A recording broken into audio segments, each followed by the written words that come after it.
মাংস বনাম এয়া বিলাহী পিঁয়াজ জলকীয়া আলু দুখন তেজপাত আদা গাহৰি অলপমান আনিছোঁ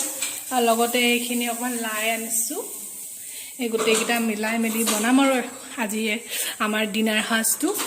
আৰু এই কেৰাহী গৰম হ'বলৈ দিছোঁ গৰম হৈ গৈছে এতিয়া মই এটা এটাকৈ বস্তুবিলাক দি যাম আপোনালোকে চাই থাকিব শেষলৈকে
মেইন